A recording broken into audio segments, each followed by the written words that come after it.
सही है। यहाँ पे लाइव कहानियां चल रही हैं, लाइव। कोई प्रिविलेज आकर बोला होगा उसने बाइक ले ली, किसी ने कहा उसने पल्सर ले ली, एनएस ले लिया, किसी ने स्कूटी ले ली, कोई बॉडी एनालाइजर लेके बैठा है, कोई खर्चा निकाल रहा है।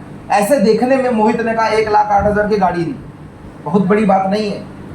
इतने सारे शोरूम खुले, दिन में 10 गाड़ी डिलीवर करते हैं। पर ये बात तब बड़ी हो जाती है जब एक 25 साल का लड़का अपने बाप के लिए इतना कुछ सोचता है कि वो यूरिया की बोरी नहीं लेके जा पा रहा है, तो मुझे देना है और अपने दम पे देना है। इसलिए बात और स्कूटी दोनों बड़ी हो जाती है, बहुत बड़ी हो जाती है। आज मुझे मेरी ये 60-65 लाख की गाड़ी से ज्यादा उसके 1,08,000 पे खुशी है कि बापू को कुछ तो दिया। Yes sir. ये जो यहाँ के बॉयज एंड गर्ल्स अपने दम पे अपनी EMI भर रहे हैं, अपना खर्चा निकाल रहे हैं, करियर देख रहे हैं, मुझे इस बात की ज्यादा खुशी है कि तुम कम से कम उन गली चौराहों में सिगरेट नहीं फूक रहे जहां लोग अपनी ऐसी तैसी करवा रहे हैं। Yes sir. मुझे इस बात की ज्यादा खुशी है, इस बात की ज्यादा खुशी है कि उधार की पंचायत में तुम नहीं लगे हुए, जहाँ क्लास जाकर पीछे बैठकर इसका वाला कैसा और उसकी वाली कैसे, इन गप्पों में पूरे दिन गुजार दिए जाते हैं। उधार के लहंगे और कपड़े पहन कर शादियों में नागिन डांस किया जा रहा है। यस। मुझे खुशी है इस बात की कि तुम उन लफड़ों में नहीं पड़े हुए हो जहां पूरी जिंदगी लफड़ों में गुजर जाती है, एक से एक रील बनाकर डाला जाता है और 100 के ऊपर सारा लाइक पड़ता ही नहीं।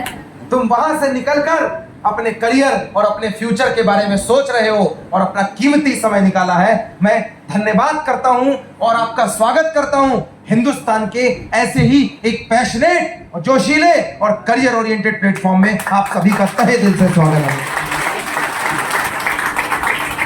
I would like to congratulate to all the seniors, managemental organizers and the label achievers. This is Pramod Singh. और बार बार बात पहली चल रही थी ऑडी की। हाँ, मैं कहूँगा सपना देखिए। Yes.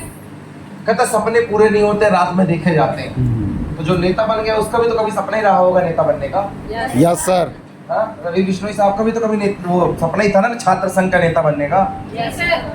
जिसने खेत खरीदा, फसल उगाई, उसका भी तो सपना रहा होगा कि बंजर जमीन पे खेत में धान उगाऊंगा और उस पर फसल बेचूंगा, पैसे कमाऊंगा। जी सर। अगर सपना पूरा नहीं होता तो आज ना कोई IAS बनता ना कोई IPS बनता। क्या मैं सही कह रहा हूँ? Yes sir. सपना पूरा नहीं होता तो दो लोग मिलकर एक संतान की उत्पत्ति नहीं कर पाते जिसे बच्चे का जन्म कहते हैं। Yes sir. सपना पूरा नहीं होता तो किसी के घर में कभी सुख के पल नहीं आया होता। अगर सपना पूरा नहीं होता तो आदमी की जिंदगी में अच्छाई या भगवान के चमत्कार ऐसे कोई शब्दों की कोई जगह नहीं होती। यस।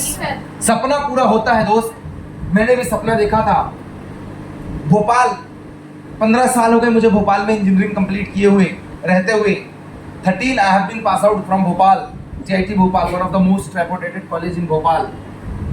एक लोअर मिडिल क्लास बैकग्राउंड से बिलोंग करता था मैं। अमरकंटक अनूपपुर जहाँ से नर्मदा नदी निकलती है वहाँ का रहने वाला हूँ। पढ़ने आया था पड़ोस के जिले में जहाँ हर डिस्ट्रिक्ट का सबसे तेज दिमाग वहाँ आके मौजूद होता है। मैं भी वहीं था। By profession I am engineer.